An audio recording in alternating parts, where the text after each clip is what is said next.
بسم الله الرحمن الرحيم حميم تنزيل الكتاب من الله العزيز الحكيم ما خلقنا السماوات والأرض وما بينهما إلا بالحق وأجل مسمى والذين كفروا عما أنذروا معرضون قل رأيتم ما تدعون من دون الله أروني ماذا خلقوا من الأرض أم لهم شرك في السماوات ائتوني بكتاب من قبل هذا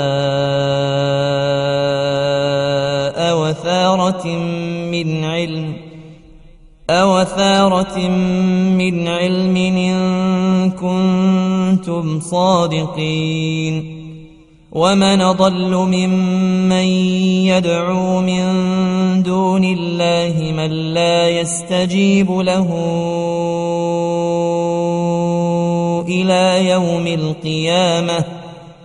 إلى يوم القيامة وهم عن دعائهم غافلون وإذا حشر الناس كانوا لهم أعداء وكانوا بعبادتهم كافرين وإذا تتلى عليهم آياتنا بينات قال الذين كفروا للحق لما جاءهم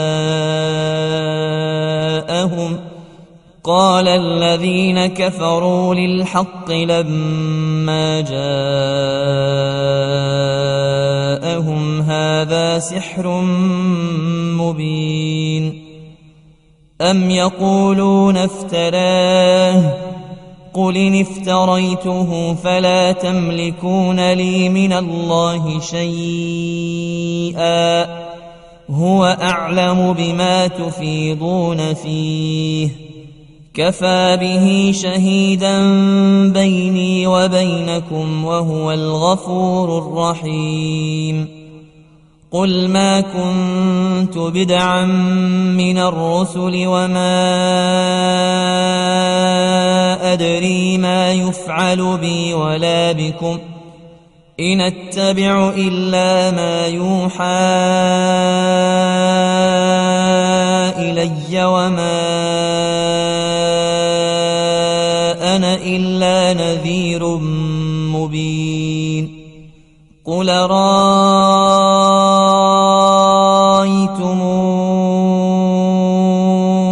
إن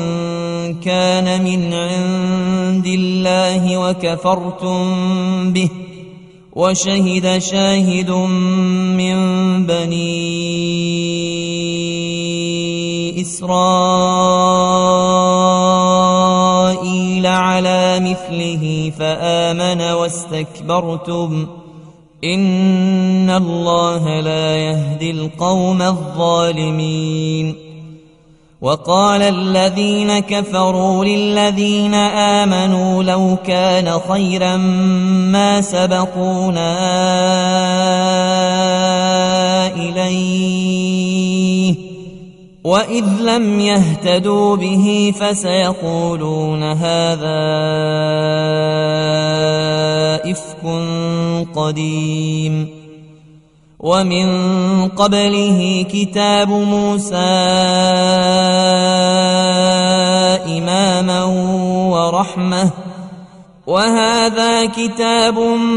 مصدق لسانا عربيا لتنذر الذين ظلموا وبشرى للمحسنين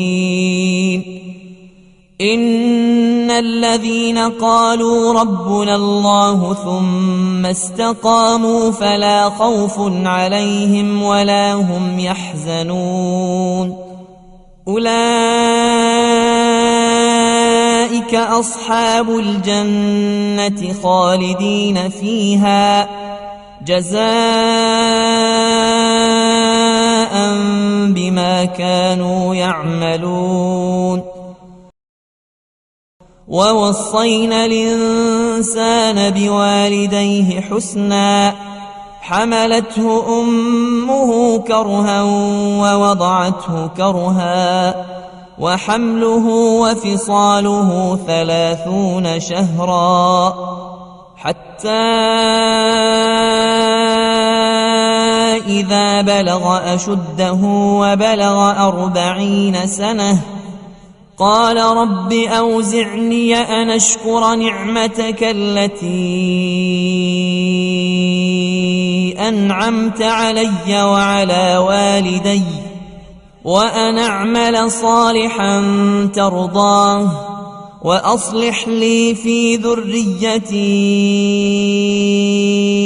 إني تبت إليك وإني من المسلمين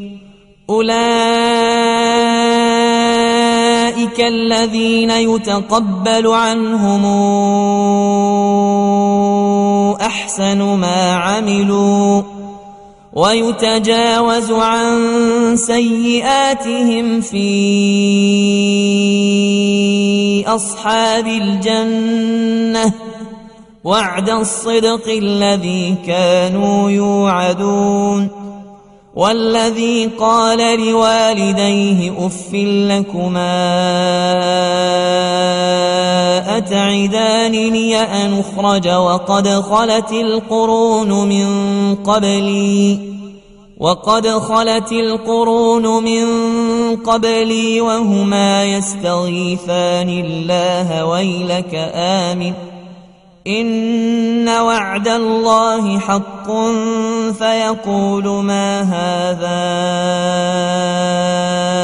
إلا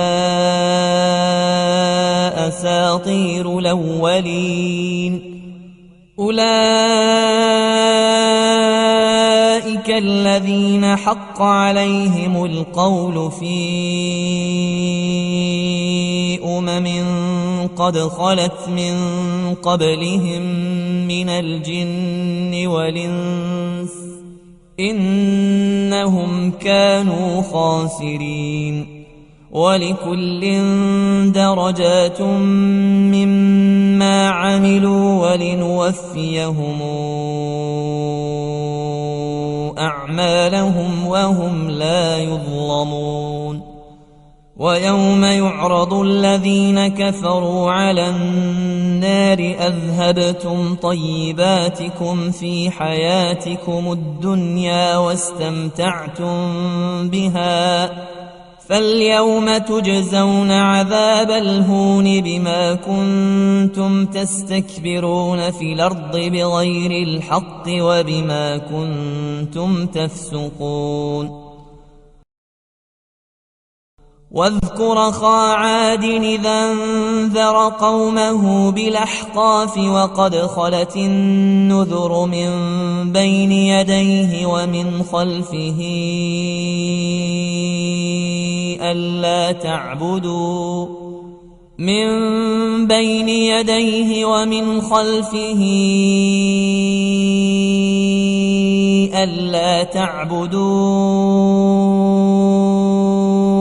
إلا الله إني أخاف عليكم عذاب يوم عظيم قالوا أجئتنا لتافكنا عن آلهتنا فاتنا بما تعدنا إن كنت من الصادقين قال إنما العلم عند الله وأبلغكم ما أرسلت به ولكني أراكم قوما تجهلون فلما رأوه عارضا مستقبل أوديتهم قالوا هذا عارض ممطرنا بل هو ما استعجلتم به ريح فيها عذاب أليم تدمر كل شيء بأمر ربها فأصبحوا لا ترى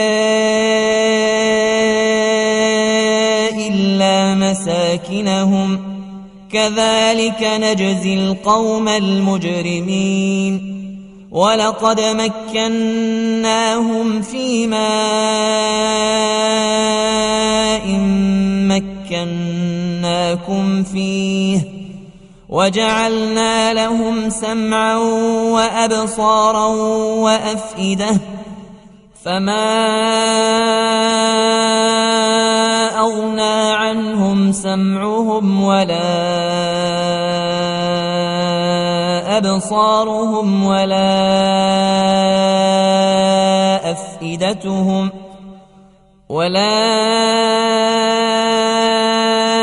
أفئدتهم من شيء إذ كانوا يجحدون بآيات الله وحاق بهم ما كانوا به يستهزئون ولقد أهلكنا ما حولكم من القرى وصرفنا الآيات لعلهم يرجعون فلولا نصرهم الذين اتخذوا من دون الله قربانا آلهة بل ضلوا عنهم وذلك إفكهم وما كانوا يفترون وإذ صرفنا إليك نفرا من الجن يستمعون القرآن فلما حضروه قالوا أنصتوا فلما قضي ولوا إلى قومهم منذرين قالوا يا قومنا إنا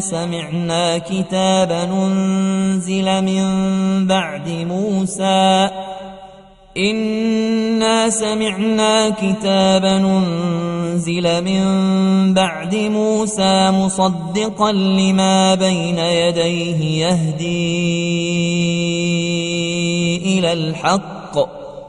يهدي إلى الحق وإلى طريق مستقيم يا قومنا أجيبوا داعي الله وآمنوا به يغفر لكم من ذنوبكم ويجركم من عذاب أليم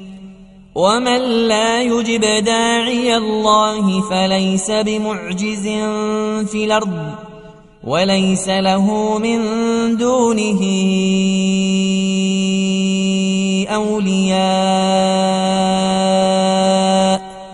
أولئك في ضلال مبين أولم يروا أن الله الذي خلق السماوات والأرض ولم يعي بخلقهن بقادر على أن يحيي الموتى بلى إنه على كل شيء قدير ويوم يعرض الذين كفروا على النار أليس هذا بالحق قالوا بلى وربنا قال فذوقوا العذاب بما كنتم تكفرون فاصبر كما صبر أولو العزم من الرسل ولا تستعجل لهم كأنهم يوم يرون ما يوعدون لم يلبثوا إلا ساعة من نهار بلاغ فهل يهلك إلا القوم الفاسقون. بسم الله الرحمن الرحيم. الذين كفروا وصدوا عن سبيل الله أضل أعمالهم، والذين آمنوا وعملوا الصالحات وآمنوا بما نزل على محمد وهو الحق من ربهم كفر عنهم سيئاتهم وأصلح بالهم. ذلك بأن الذين كفروا اتبعوا الباطل وأن الذين آمنوا اتبعوا الحق من ربهم كذلك يضرب الله للناس أمثالهم.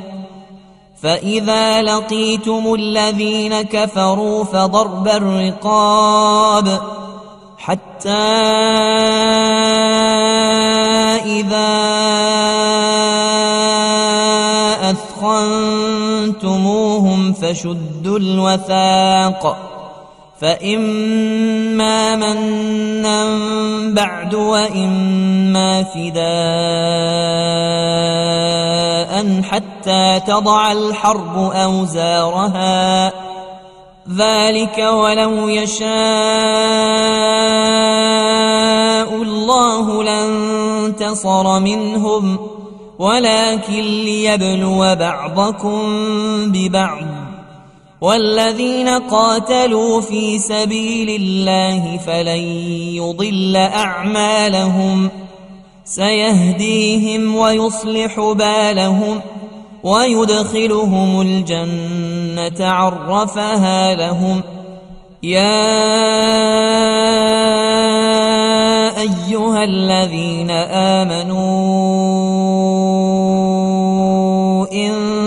تنصروا الله ينصركم ويثبت أقدامكم. والذين كفروا فتعسا لهم وأضل أعمالهم. ذلك بأنهم كرهوا ما أنزل الله فأحبط أعمالهم. أفلم يسيروا في الأرض فينظروا كيف كان عاقبة الذين من قبلهم دمر الله عليهم وللكافرين أمثالها. ذلك بأن الله مولى الذين آمنوا وأن الكافرين لا مولى لهم. إن الله يدخل الذين آمنوا وعملوا الصالحات جنات تجري من تحتها الأنهار. والذين كفروا يتمتعون ويأكلون كما تأكل الأنعام والنار مثوى لهم. وكأي من قرية هي أشد قوة من قريتك التي أخرجتك أهلكناهم فلا ناصر لهم. أفمن كان على بينة من ربه كمن زين له سوء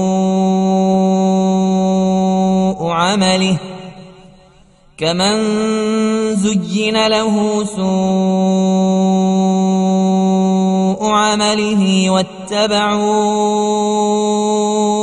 أهواءهم.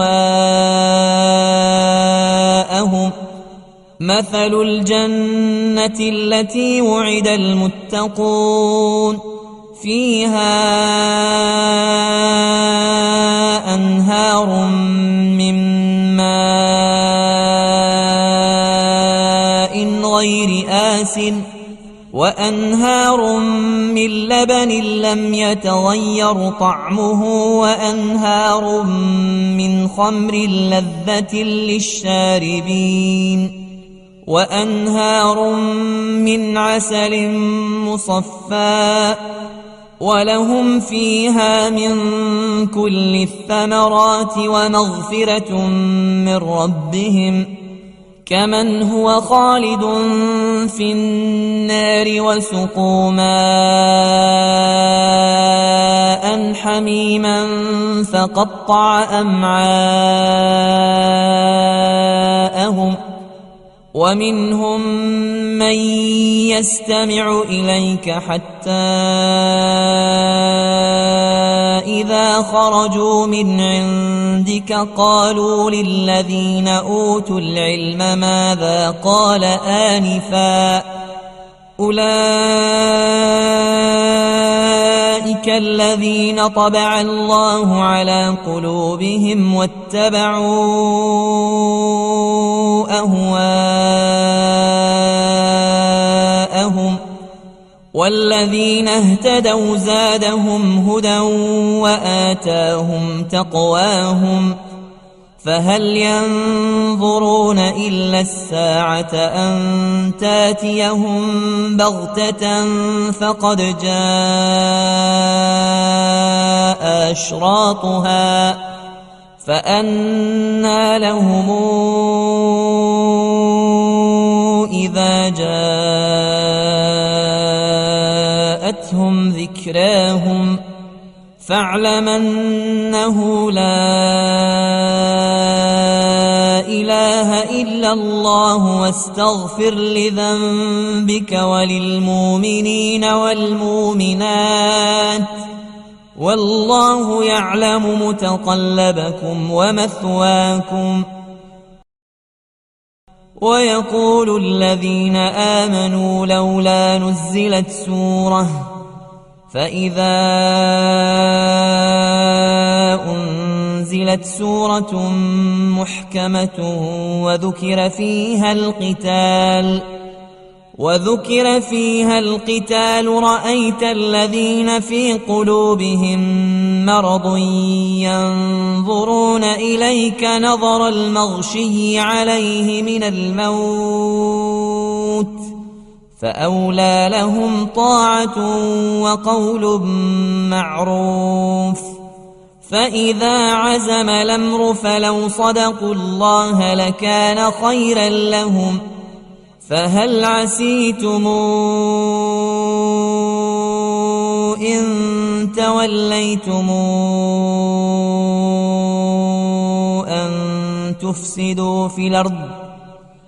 أن تفسدوا في الأرض وتقطعوا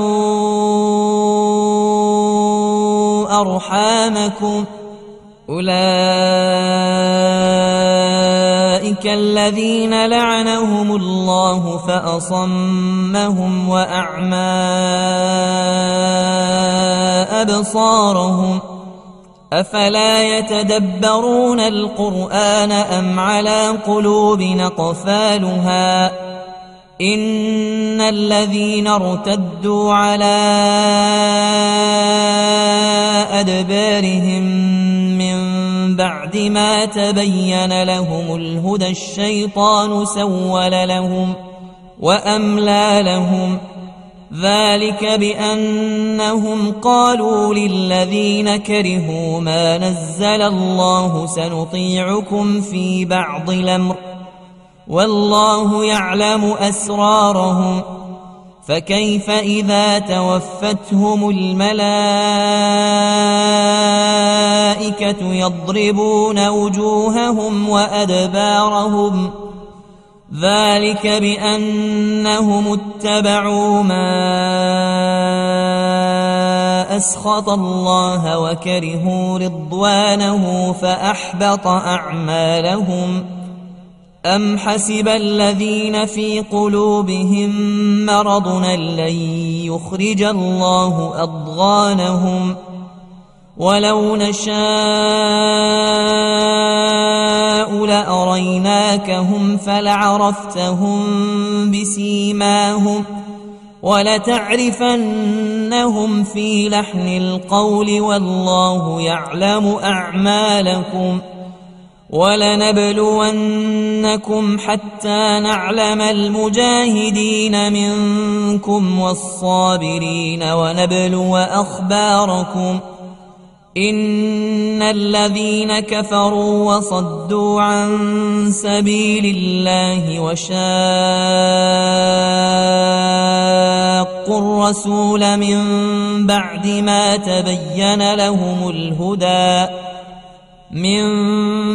ما تبين لهم الهدى لن يضروا الله شيئا وسيحبط أعمالهم يا أيها الذين آمنوا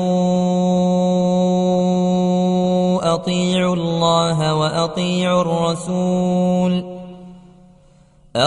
الله وأطيعوا الرسول ولا تبطلوا أعمالكم إن الذين كفروا وصدوا عن سبيل الله ثم ماتوا وهم كفار فلن يغفر الله لهم فلا تهنوا وتدعوا إلى السلم وأنتم الأعلون والله معكم ولن يتركم أعمالكم إنما الحياة الدنيا لعب ولهو وإن تؤمنوا وتتقوا يؤتكم أجوركم ولا يسألكم أموالكم إن يسألكموها فيحفكم تبخلوا ويخرج أضغانكم ها أنتم هؤلاء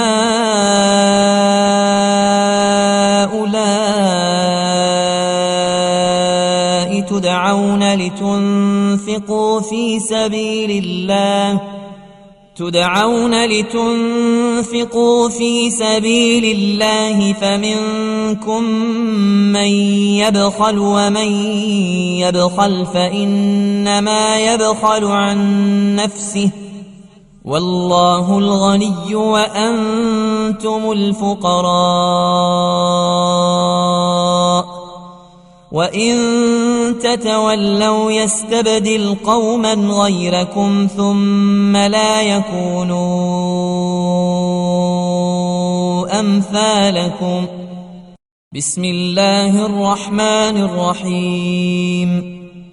إنا فتحنا لك فتحا مبينا ليغفر لك الله ما تقدم من ذنبك وما تأخر ويتم نعمته عليك ويهديك صراطا مستقيما وينصرك الله نصرا عزيزا هو الذي أنزل السكينة في قلوب المؤمنين ليزدادوا إيمانا مع إيمانهم ولله جنود السماوات والأرض وكان الله عليما حكيما ليدخل المؤمنين والمؤمنات جنات تجري من تحتها الأنهار خالدين فيها ويكفر عنهم سيئاتهم وكان ذلك عند الله فوزا عظيما ويعذب المنافقين والمنافقات والمشركين والمشركات الظانين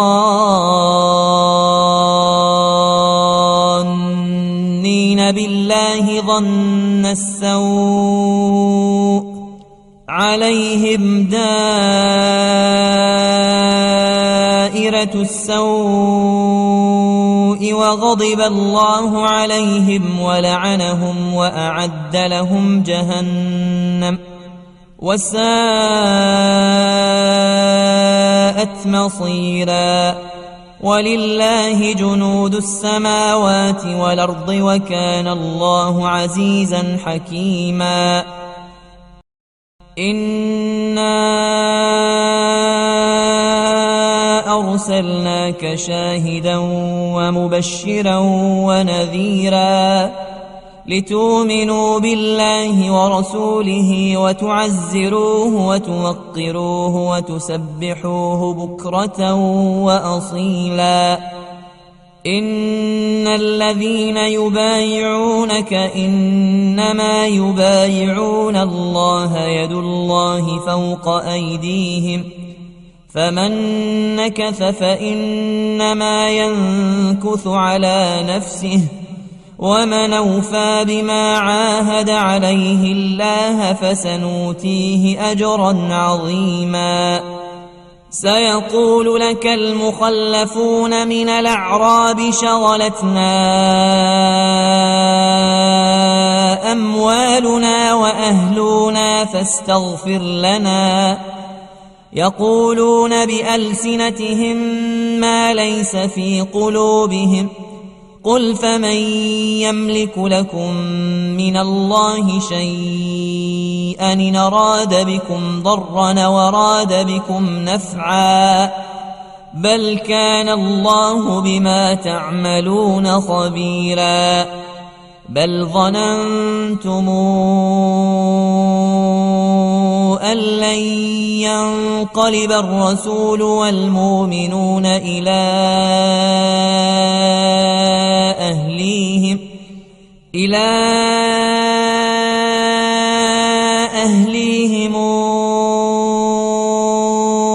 أبدا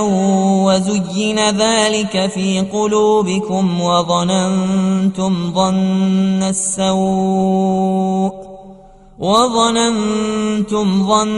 السوء وكنتم قوما بورا ومن لم يؤمن بالله ورسوله فإنا أعتدنا للكافرين سعيرا ولله ملك السماوات والأرض يغفر لمن يشاء ويعذب من يشاء وكان الله غفورا رحيما سيقول المخلفون إذا انطلقتم إلى مغانم لتاخذوها ذرونا نتبعكم يريدون أن يبدلوا كلام الله قل لن تتبعونا كذلكم قال الله من قبل فسيقولون بل تحسدوننا بل كانوا لا يفقهون إلا قليلا قل للمخلفين من الأعراب ستدعون إلى قوم أولي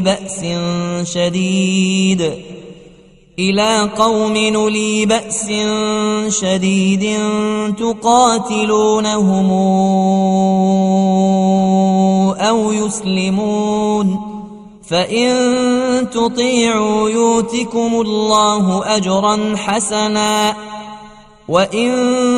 تتولوا كما توليتم من قبل يعذبكم عذابا أليما ليس على الأعمى حرج ولا على الأعرج حرج ولا على المريض حرج ومن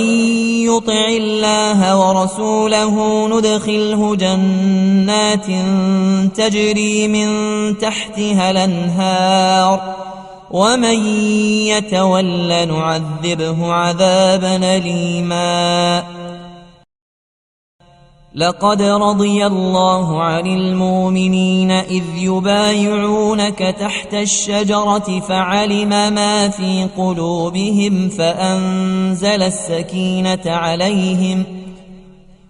فأنزل السكينة عليهم وأثابهم فتحا قريبا ومغانم كثيرة ياخذونها، وكان الله عزيزا حكيما. وعدكم الله مغانم كثيرة تاخذونها فعجل لكم هذه وكف أيدي الناس عنكم ولتكون آية للمؤمنين ويهديكم صراطا مستقيما. وأخرى لم تقدروا عليها قد حاط الله بها وكان الله على كل شيء قديرا. ولو قاتلكم الذين كفروا لولوا الأدبار ثم لا يجدون وليا ولا نصيرا. سنة الله التي قد خلت من قبل ولن تجد لسنة الله تبديلا. وهو الذي كف أيديهم عنكم وأيديكم عنهم ببطن مكة من بعد أن أظفركم عليهم وكان الله بما تعملون بصيرا. هم الذين كفروا وصدوكم عن المسجد الحرام والهدي معكوفا أن يبلغ محله ولولا رجال مؤمنون ونساء مؤمنات لم تعلموهم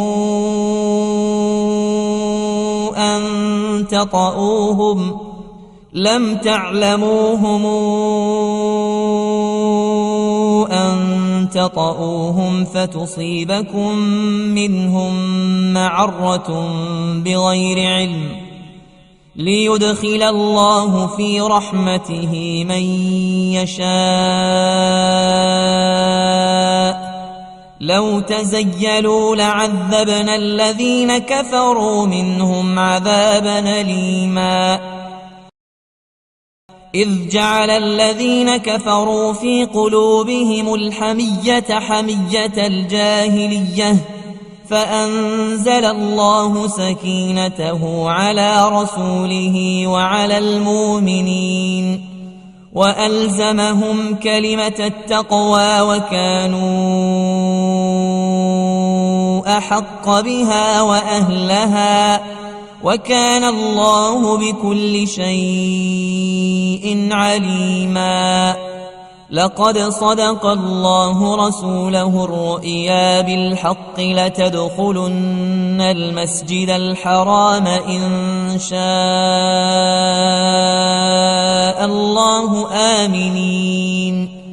آمنين محلقين رؤوسكم ومقصرين لا تخافون فعلم ما لم تعلموا فجعل من دون ذلك فتحا قريبا. هو الذي أرسل رسوله بالهدى ودين الحق ليظهره على الدين كله وكفى بالله شهيدا. محمد رسول الله والذين معه أشداء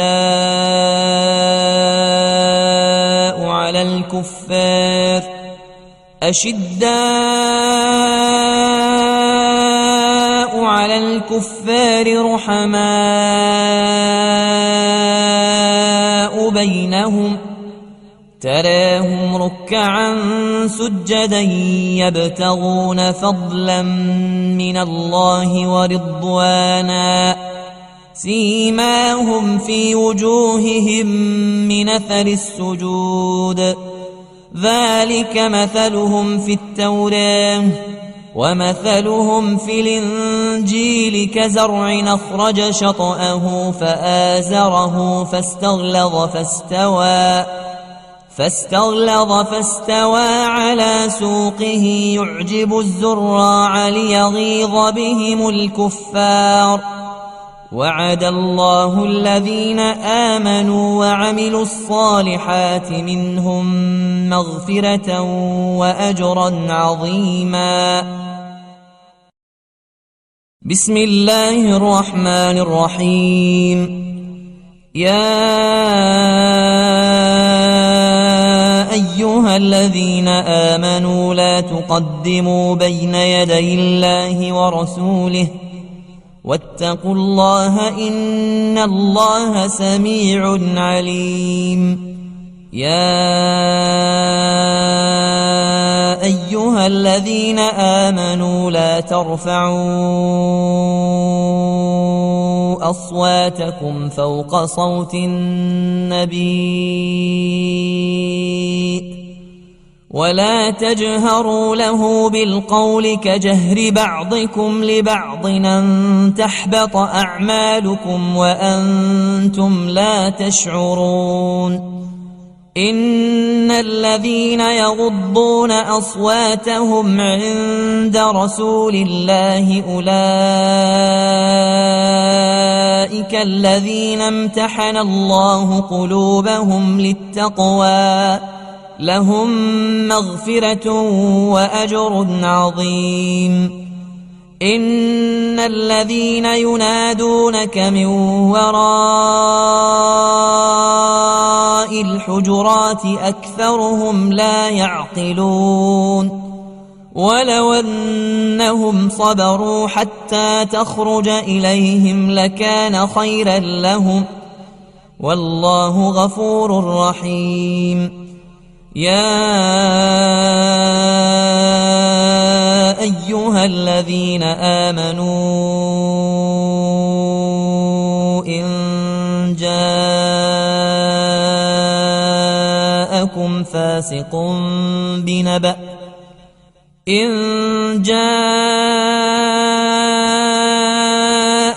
فاسق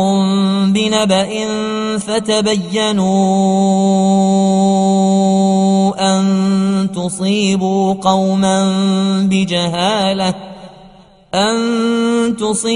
قوما بجهالة فتصبحوا على ما فعلتم نادمين. واعلموا أن فيكم رسول الله لو يطيعكم في كثير من الأمر لعنتم ولكن الله حبب إليكم الإيمان وزينه في قلوبكم وكره إليكم الكفر والفسوق والعصيان أولئك هم الراشدون فضلا من الله ونعمه والله عليم حكيم. وإن طائفتان من المؤمنين اقتتلوا فأصلحوا بينهما فإن بغت إحداهما على الأخرى فقاتلوا التي تبغي حتى تفيء إلى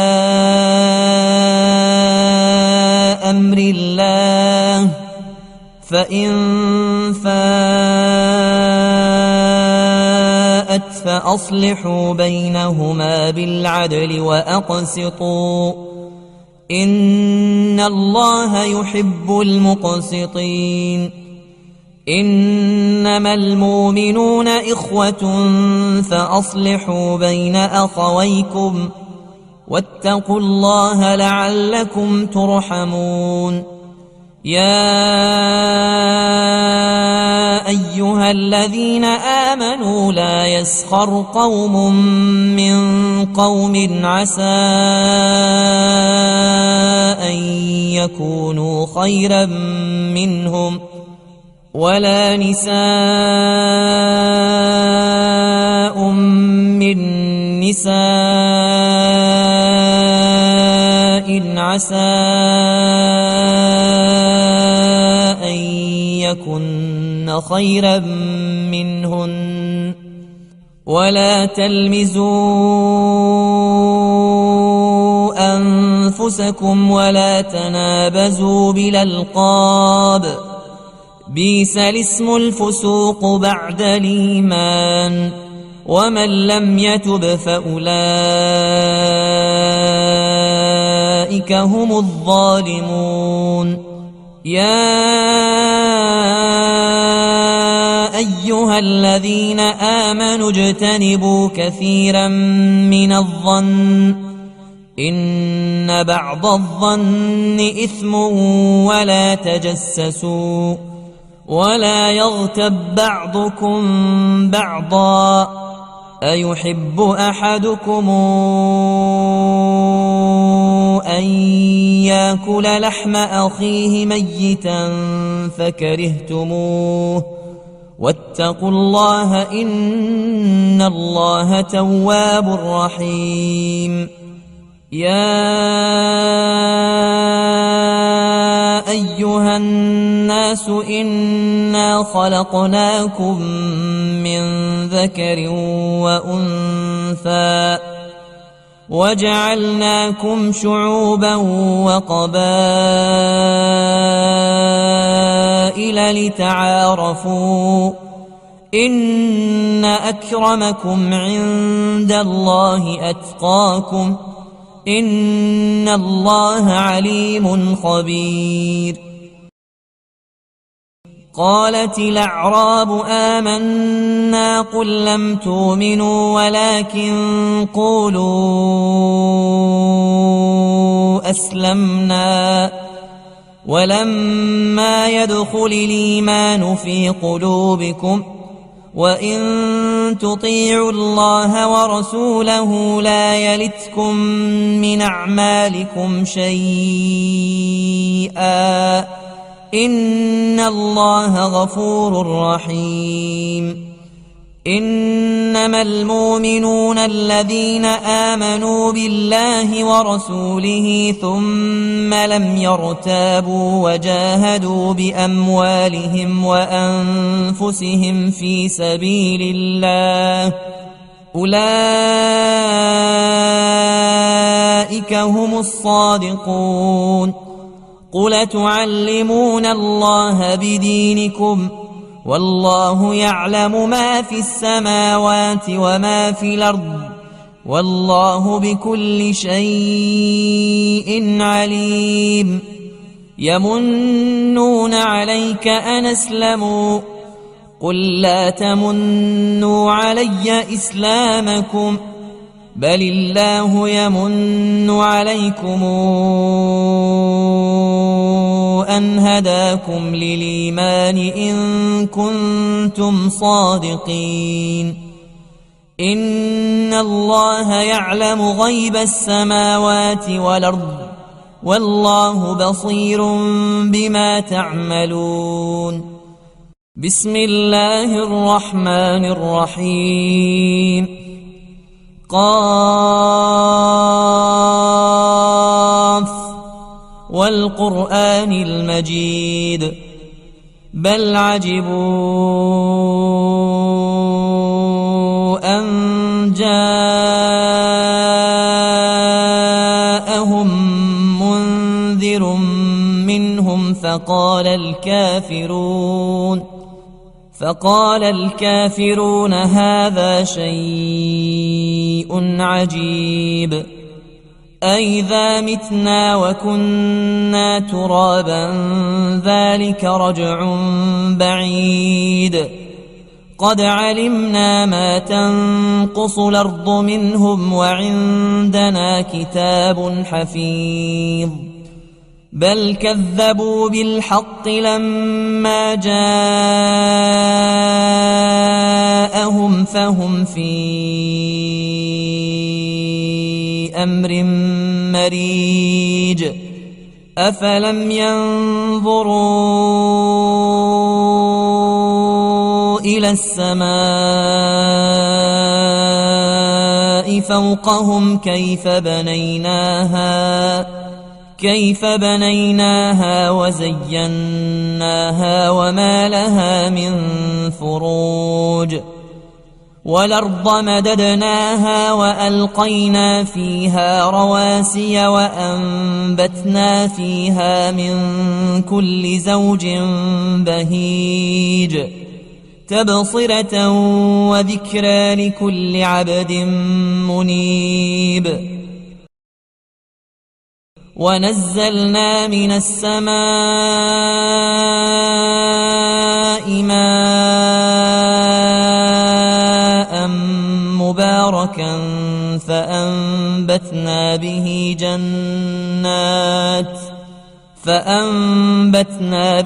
جنات وحب الحصيد والنخل باسقات لها طلع نضيد رزقا للعباد. وأحيينا به بلدة ميتا كذلك الخروج. كذبت قبلهم قوم نوح وأصحاب الرس وثمود وعاد وفرعون وإخوان لوط وأصحاب الأيكة وقوم تبع كل كذب الرسل فحق وعيد. أفعينا بالخلق الأول بل هم في لبس من خلق جديد. ولقد خلقنا الإنسان ونعلم ما توسوس به نفسه ونحن أقرب إليه من حبل الوريد. إذ يتلقى المتلقيان عن اليمين وعن الشمال قعيد ما يلفظ من قول إلا لديه رقيب عتيد. وجاءت سكرة الموت بالحق ذلك ما كنت منه تحيد. ونفخ في الصور ذلك يوم الوعيد. وجاءت كل نفس معها سائق وشهيد. لقد كنت في غفلة من هذا فكشفنا عنك غطاءك فبصرك اليوم حديد. وقال قرينه هذا ما لدي عتيد. ألقيا في جهنم كل كفار عنيد مناع للخير معتد مريب. الذي جعل مع الله إلها آخر فألقياه في العذاب الشديد. قال قرينه ربنا ما أطغيته ولكن كان في ضلال بعيد. قال لا تختصموا لدي وقد قدمت إليكم بالوعيد. ما يبدل القول لدي وما أنا بظلام للعبيد. يوم يقول لجهنم هل امتلأت وتقول هل من مزيد. وأزلفت الجنة للمتقين غير بعيد. هذا ما توعدون لكل أواب حفيظ من خشي الرحمن بالغيب وجاء بقلب منيب.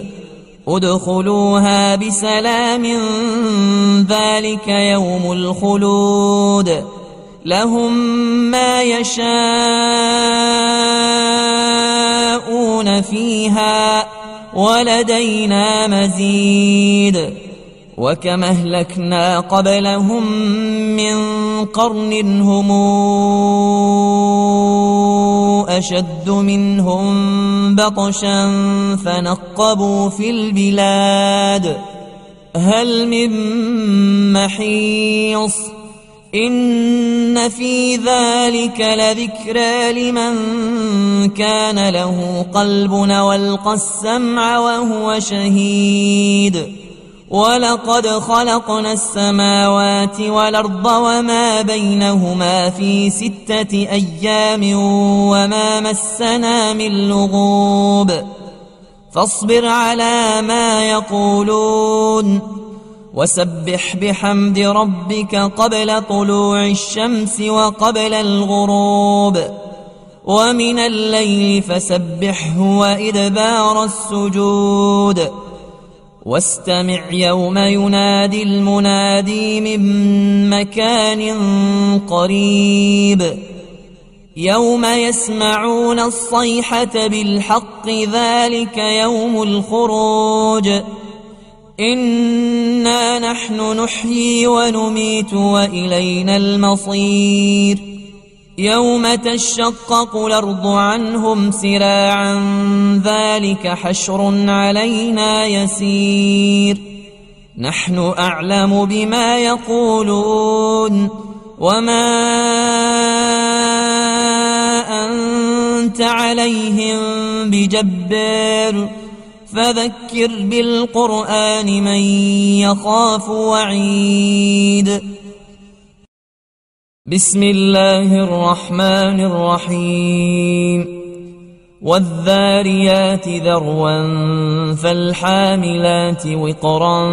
فالجاريات يسرا فالمقسمات أمرا إنما توعدون لصادق وإن الدين لواقع والسماء ذات الحبك إنكم لفي قول مختلف يوفك عنه من أفك قتل الخراصون الذين هم في غمرة ساهون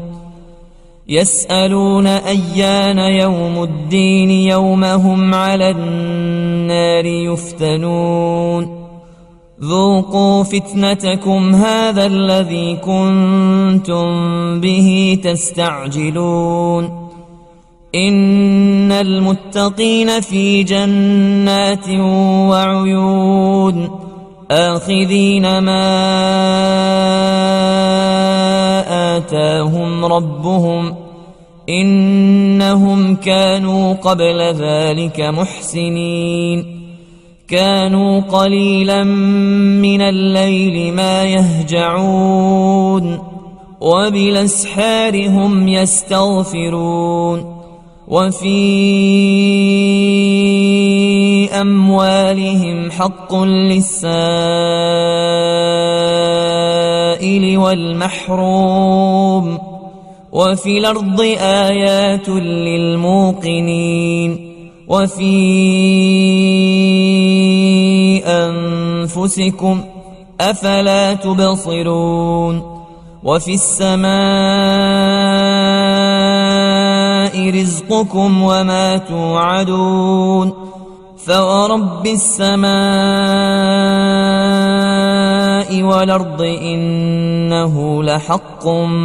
مثل ما أنكم تنطقون هل أتاك حديث ضيف إبراهيم المكرمين إذ دخلوا عليه فقالوا سلاما قال سلام قوم منكرون